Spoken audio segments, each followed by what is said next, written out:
हाँ जी, नमस्कार दोस्तों, मैं अनिल एम साहू हिंदी व्याकरण की इस ऑनलाइन क्लास में आप सभी का स्वागत करता हूं। जैसा कि आपको स्क्रीन पे दिख रहा है, ये व्याकरण का सेगमेंट है और हिंदी व्याकरण का सेगमेंट है जो राजस्थान के लिए आप किसी भी एग्जाम को टारगेट करते हो तो हर एक सेगमेंट में हिंदी व्याकरण का पोर्शन आता ही आता है। तो हम सबसे बड़े वेटेज की बात करें तो राजस्थान पुलिस का जो एग्जाम होता है सब इंस्पेक्टर के लिए, पुलिस उप निरीक्षक के लिए, उसमें पहला ही पेपर जो होता है वो हिंदी का होता है और 200 नंबर का प्रश्न पत्र जो होता है वो व्याकरण से पूछा जाता है आपका, और 200 नंबर का जीके। एक तरफ आपकी पूरी हिंदी व्याकरण है और दूसरी तरफ जीके के सारे सब्जेक्ट है, जिसमें विश्व का, भारत का और राजस्थान का जीके आपसे पूछा जाता है।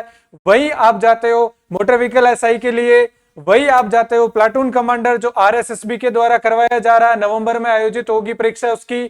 तो उन सभी परीक्षाओं के लिए हिंदी व्याकरण का सेगमेंट बहुत ही महत्वपूर्ण भूमिका और महती भूमिका निभाता है। मैं आपसे एक अनुरोध करूंगा, अब हिंदी व्याकरण के लिए अपना पूरा विश्वास जो है वो मुझ पे दिखा सकते हैं, इन क्लासेस पे दिखा सकते हैं, इन वीडियोस पे दिखा सकते हैं। आपको जो यहां पढ़ाया जाएगा, जो डिलीवर करवाया जाएगा, वो एक वृद्ध सज्जन के लिए जो एक लाठी काम करती है, सारे का जो काम करती है, वही एग्जाम में सही उत्तर तक पहुंचाने के लिए वो लाठी होगी ये क्लासेस। अब आप पे डिपेंड करता है कि आप अलग अलग लाठी सारे के रूप में इकट्ठा करके उस गट्ठर को बोझ के रूप में ढोना चाहते हैं, या फिर एक सही लाठी का चुनाव करके परीक्षा के सही आंसर टिक करना चाहते हैं और फाइनल लिस्ट में अपना नाम सुनिश्चित करना चाहते हैं। Then choice is yours. बाकी हम क्लास स्टार्ट करते हैं व्याकरण की। आज पहली क्लास है, पहली क्लास में आपका फुल अटेंशन चाहिए मुझे, आपका पूरा ध्यान जो है आपके फोन की स्क्रीन पे, टैब की स्क्रीन पे या लैपटॉप की स्क्रीन पे होना चाहिए।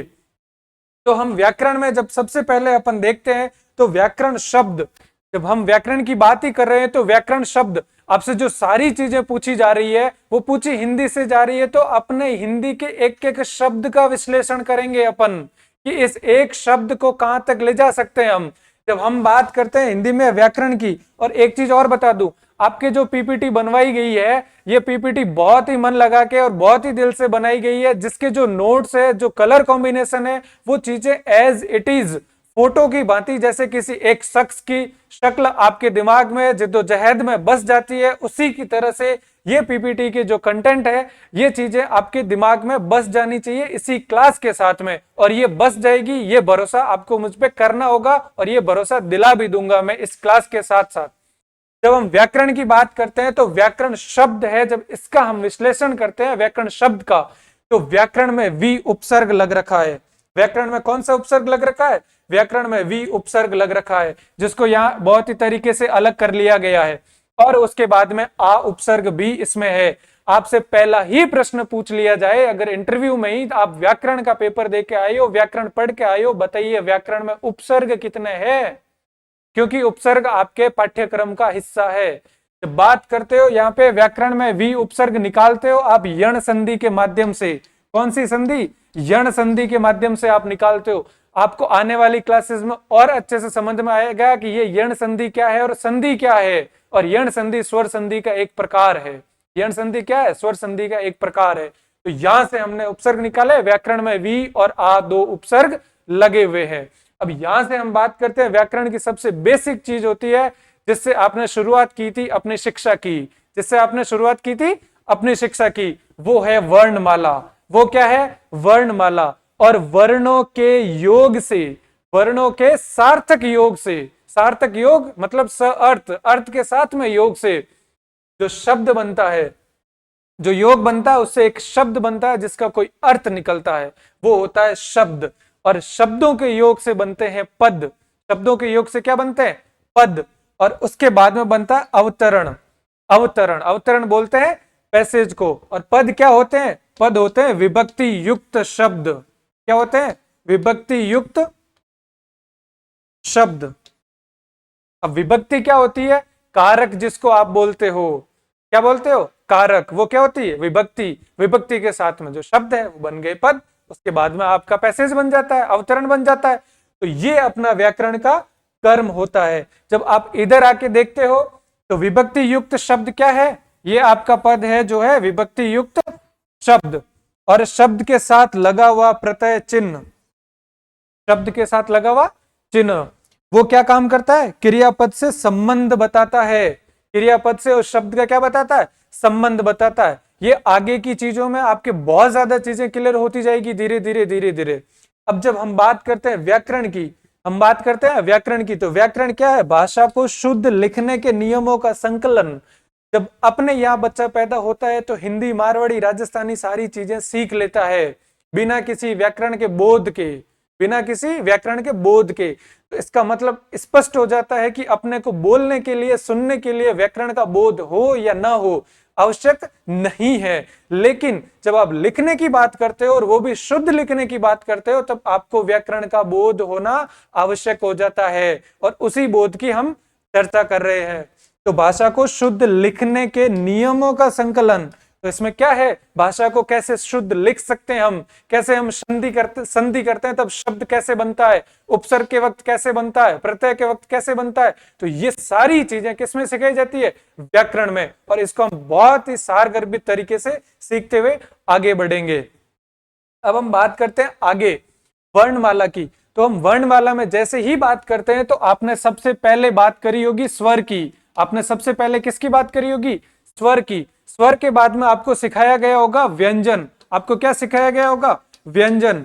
अब जब व्यंजन सीख गए, स्वर सीख गए, उसके बाद में आपको शब्द लिखना सिखाए जाते हैं। तो हम भी उसी क्रम में चलते हैं, जिस क्रम में आपका दोहराव होता चले, आपको अपने बचपन की याद आती चले। ठीक है, जब हम स्वर की बात करते हैं तो वर्णमाला में स्वरों की संख्या कितनी होती है पूछ लिया जाए, जैसे ही हम एक एक शब्द लेते हैं उससे प्रश्न कैसा बन सकता है, जैसे व्याकरण में पूछ लिया जाए उपसर्ग कितने? वी और आ।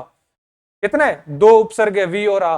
वैसे ही हम प्रश्नों की संख्या बनाते हुए एक श्रृंखला, एक चैन बनाते हुए अपन चलेंगे, जिससे आपके प्रश्नों के उत्तर आपको ऐसा लगे कि आपने सुने थे। कहां सुने थे? हमने क्लास में सुने थे। तो आप आंसर के और करीब पहुंचते चले जाएंगे। जब स्वरों की संख्या की बात करते हैं तो स्वर कितने हैं? स्वर 11 है। स्वर कितने? 11 है। तो जैसे हमें टुकड़ों में सिखाए गए थे स्वर, जैसे हमें टुकड़ों में सिखाए गए थे स्वर, अ, आ, ई, बड़ी ई, उ, बड़ा उ, री के बाद में ए, आई, ओ और औ, ये अपने स्वरों की संख्या है जो है 11 है। जब हम बात करते हैं इन्हीं स्वरों में आगे बढ़ के, कि इन्हीं स्वरों के प्रकार की बात करते हैं कि कौन, पहली चीज तो आप स्वर की डेफिनेशन भी तो जानने चाहिए ना, आपको पता होनी चाहिए ना स्वर की परिभाषा क्या है। तो स्वर की परिभाषा है बिना सहायता के जो उच्चारित हो।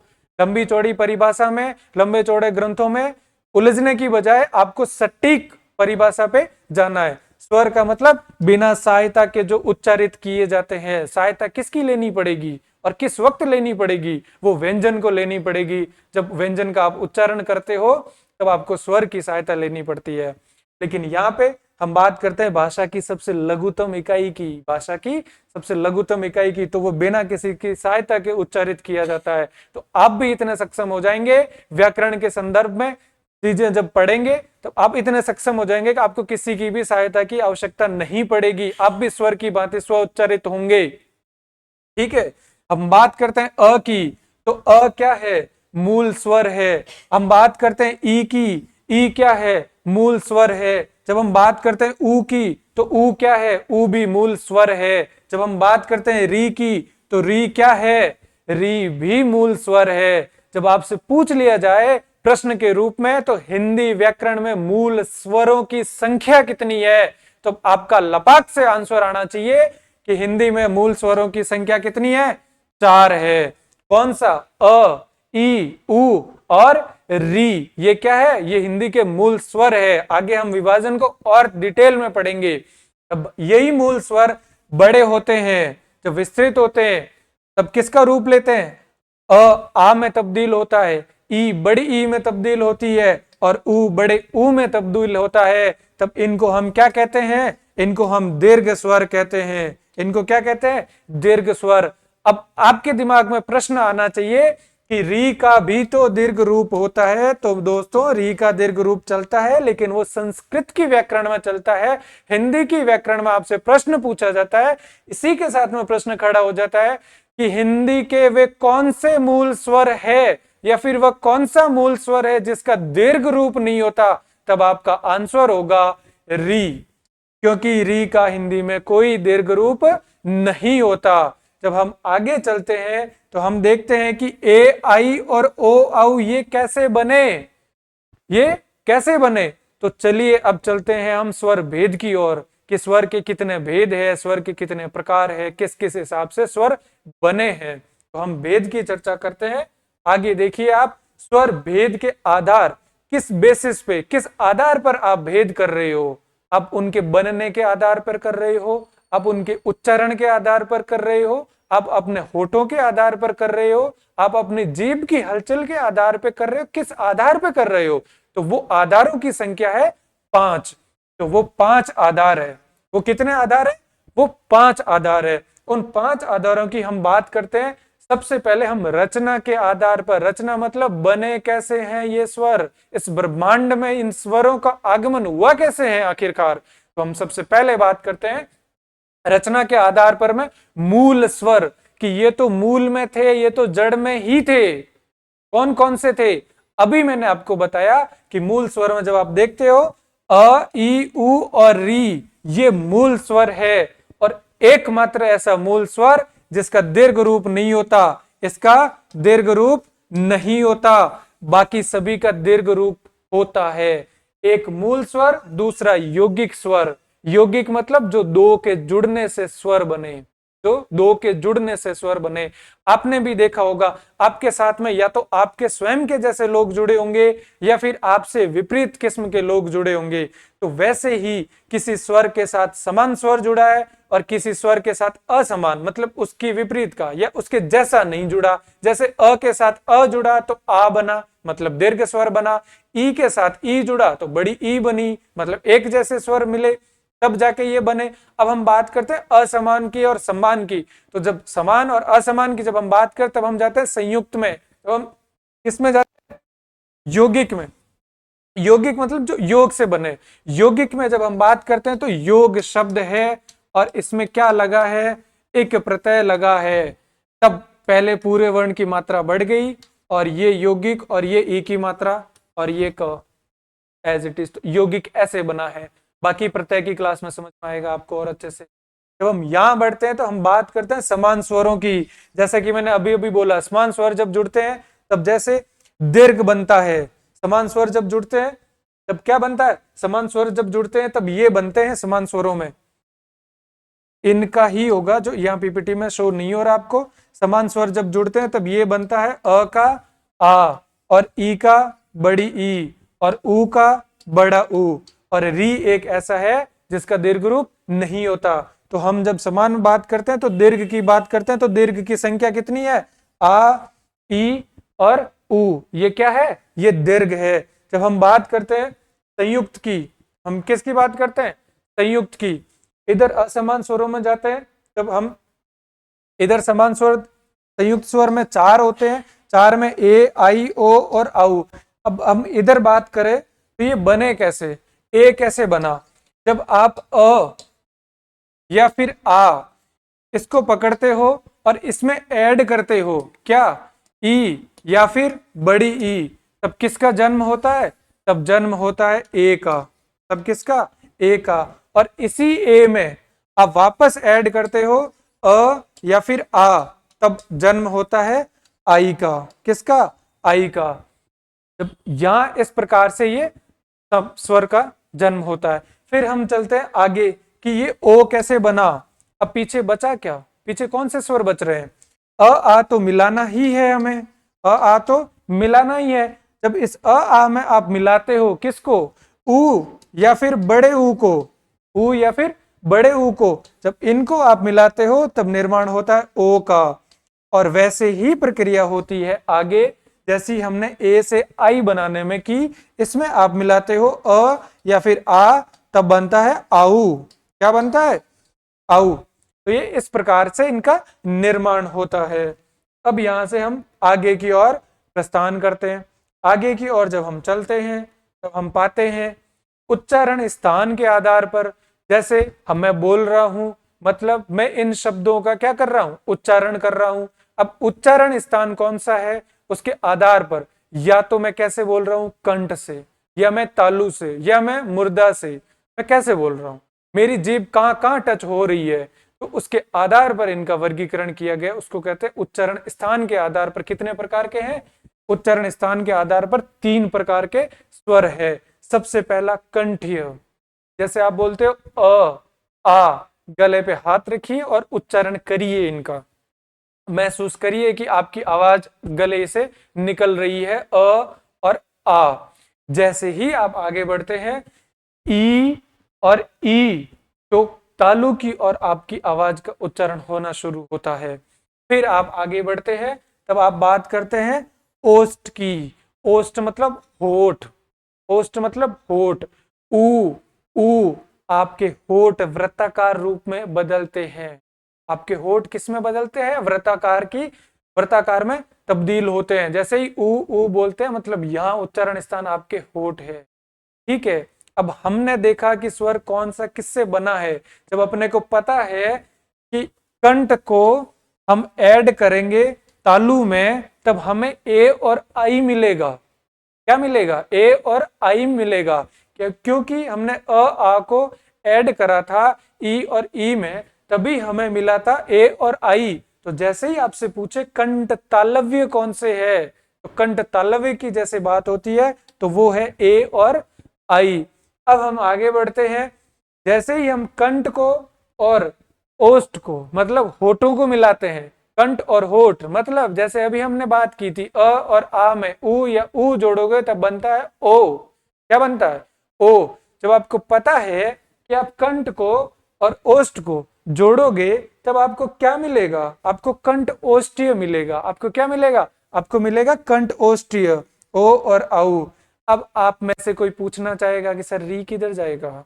आप री का उच्चारण करिए। जैसे ही आप बोलते हैं री, तो आपकी जीभ लपाक से पहुंचती है आपके दांतों के जस्ट ऊपर वाले भाग पर, जिसको कहते हैं मुर्दा।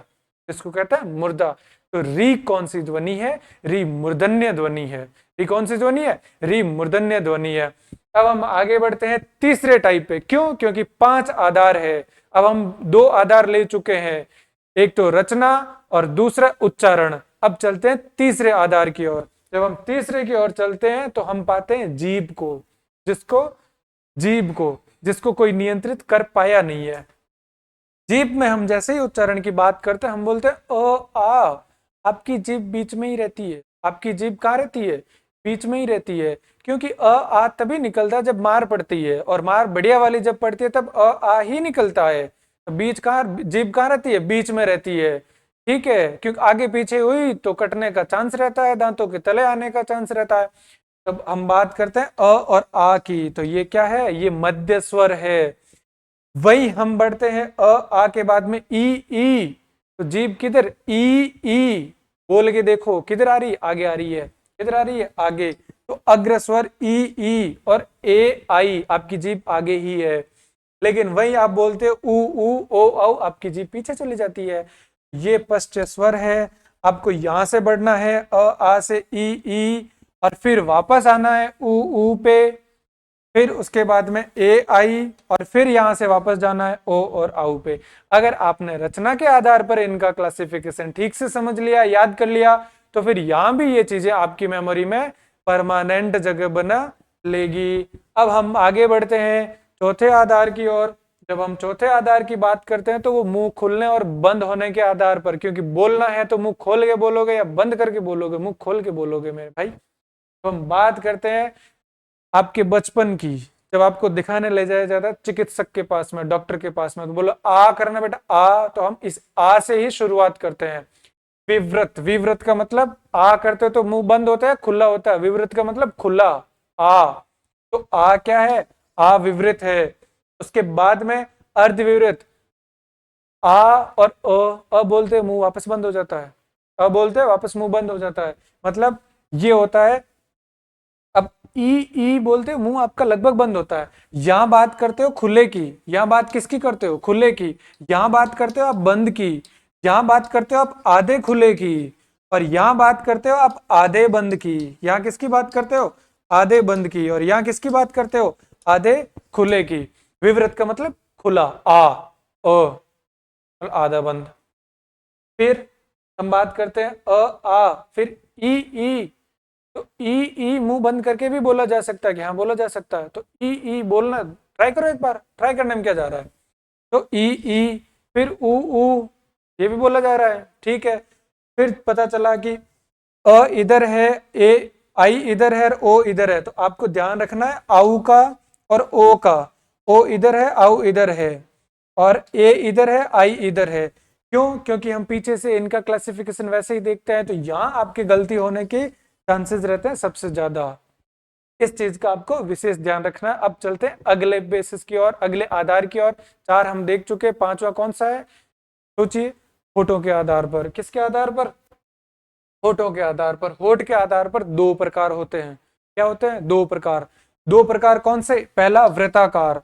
वृत्ताकार का मतलब होठ गोल हो जाते हैं। होठ कैसे हो जाते हैं? होठ एकदम गोल हो जाते हैं, जैसे आजकल की लड़कियां सेल्फी लेती है पाउट बना के, है ना, सुअर जैसा मुंह बना के, है ना। तो वो है ऊ, ओ, आउ। क्यों? क्योंकि ऊ और ऊ क्या है? ऊ और ऊ वृत्ताकार है। अ और आ में ऊ और ऊ मिलता है तभी ओ बनता है, और ओ में अ और आ मिलता है तभी आऊ बनता। हम पीछे देख के आए हैं रचना के आधार पर। अब हम आगे बढ़ते हैं अवृत्ताकार के आधार पर। बाकी जो बच गए वो अवृत्ताकार। अवृत्ताकार में कौन? अ, आ, ई, ए और आई। इधर होठ राउंड होने की जरूरत ही नहीं है। तो हमने क्या देख लिया? हमने देख लिया आज स्वरों का क्लासिफिकेशन, स्वरों का वर्गीकरण, कि स्वर कितने प्रकार के होते हैं। पहली चीज तो स्वर होते क्या है, उसकी बात की हमने। उसके बाद में स्वर का वर्गीकरण देखा हमने। उसके बाद में हमने कौन से वर्गीकरण के आधार पर कौन कौन से प्रकार है वो देखा हमने। तो इस प्रकार से आज की हमारी पहली क्लास रही थी स्वरों के बारे में। किसके बारे में? स्वर के बारे में। अगली जो क्लास होगी उसमें हम बात करेंगे व्यंजन के बारे में। इसी प्रकार क्लास बाय क्लास, एक एक कक्षा के दरमियान अपन जो है अपना कॉन्सेप्ट क्लियर करते हुए चलेंगे। ठीक है, मेरी बात यहां तक आप सभी को समझ में आ गई है? तो आज की क्लास को हम यहीं तक रखते हैं। अगली क्लास बहुत जल्द आपको मिलेगी, तो वो क्लास होगी व्यंजन से संबंधित। ठीक है, तो इस क्लास को हम यहीं पे कंक्लूड करते हैं। आज के लिए इतना ही, बाकी मिलते हैं अगली क्लास में। अभी तक का कुछ भी डाउट हो, आप उस चीज जो भी डाउट है आप उसको बता सकते हैं, अगली क्लास में वो डाउट ले लिया जाएगा। आज के लिए हम रखते हैं इतना ही, मिलते हैं अगली क्लास में। बहुत बहुत धन्यवाद।